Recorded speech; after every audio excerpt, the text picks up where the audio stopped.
अक्सर एक सवाल बहुत पूछा जाता है कि हिंदी में हम अच्छा क्या पढ़ें। तो हिंदी के सर्वश्रेष्ठ किताबों की जब भी बात होती है तो उसमें एक कालजयी किताब रचना की बात हमेशा होती है। उसका नाम है कसब।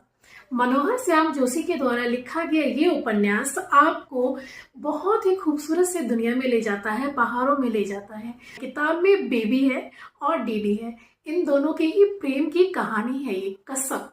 कसब मतलब क्या जाने, पता नहीं। कुमाऊनी में इसका यही अर्थ होता है।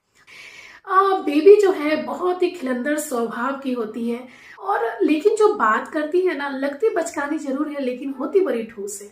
उधर जो डीडी है, डीडी यानी कि देवी दत्त तिवारी, और बेबी यानी कि मैत्रेयी। और जो देवी दत्त तिवारी होता है ना, बड़ा शांत प्रकृति का लड़का होता है, कहानियां लिखता है, फिल्मों में काम करता है, फिल्मों के लिए लिखता है।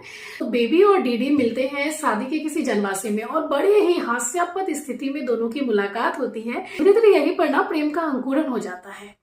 फिर चीजें थोड़ी आगे बढ़ती हैं। बेबी अपने घर आती है और बेबी के घर वाले जरा नाराज होते हैं, लड़का कुछ करता धरता है नहीं। क्योंकि जबकि कहानी है ये 1954 के आसपास की लिखी हुई कहानी है, तो उस समय कहानियां लिखना, फिल्मों के लिए काम करना बड़ा ही बेकार सा काम समझा जाता था। नायक फिर चला जाता है और वो लिखता है नायिका को चिट्ठियां।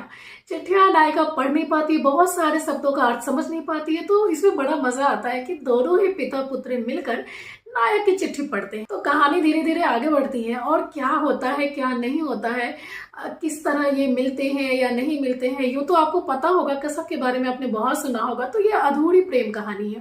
बात करें अन्य किरदारों की तो वो भी एक छाप छोड़ जाते हैं कहानी में, चाहे बब्बन हो, सौगली केजा हो या नायिका के पिता हो। अगर आप साहित्यिक व्यक्ति हैं, साहित्य आपको पढ़ना बहुत पसंद है, दार्शनिकता से लगाव है, तो आप कसब जरूर पढ़ें। हालांकि ये कुमाऊनी हिंदी में लिखी गई है, इसमें आंचलिकता का भी पुट है, लेकिन आपको ये बहुत कुछ नए शब्द देती है संग्रहण में संग्रहित करने के लिए। तो आप भी कसब पढ़िएगा और हमें भी बताइएगा कि आपको कैसी लगी और क्या सबसे ज्यादा अच्छा लगा। तो चलिए, धन्यवाद, हमें इजाजत दीजिए। हम फिर मिलेंगे एक अपनी नई अलग किताब के साथ।